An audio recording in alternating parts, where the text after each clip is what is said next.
Honorable, bonjour. Vous Oui, pouvez vous bonjour. présenter à nos téléspectateurs. Je suis honorable Prosper Tunda, député national élu de la circonscription électorale de Kibombo, membre de l'Union sacrée de la Nation, président du groupe parlementaire ATEC. Aujourd'hui, l'Union sacrée, vous les députés, vous venez de fustiger le comportement des députés FCC. Est-ce qu'on peut avoir la quintessence de votre message?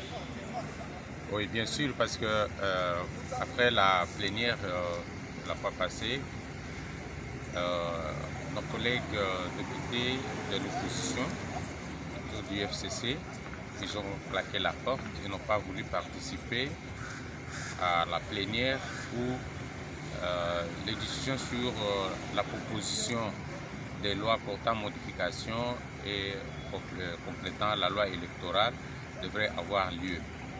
Donc ils ont leurs raisons qu'ils ont évoquées et c'est à l'issue de cette déclaration que nous, on a vu que c'était une fuite en avance. Ils ne veulent pas que le pays organise des élections dans les délais constitutionnels. Donc ils inventent des alibis qui fustigent qu'il n'y a pas, il faut qu'il y ait consensus, il faut qu'il y ait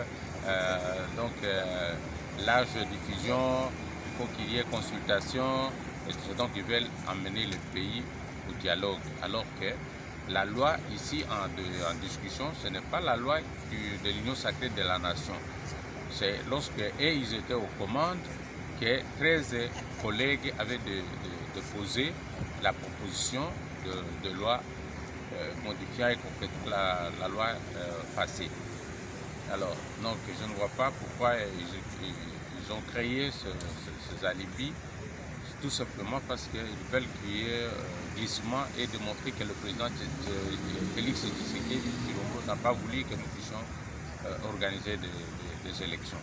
C'est pourquoi nous, les députés de l'Union sacrée, nous venons aussi de faire notre déclaration pour démontrer à la face du monde, à l'opinion tant nationale qu'internationale, que l'Union sacrée de la Nation ne peut que respecter ce qui est dans la Constitution et la loi électorale doit être promulguée au courant de cette session par les chefs de l'État, après que nous puissions amender et transmettre au Sénat pour la seconde lecture et que le chef de l'État doit promulguer cette loi au courant de cette session et que la CENI ait le moyen de continuer son processus comme la Constitution le demande, afin que nous puissions avoir les bonnes élections en 2023.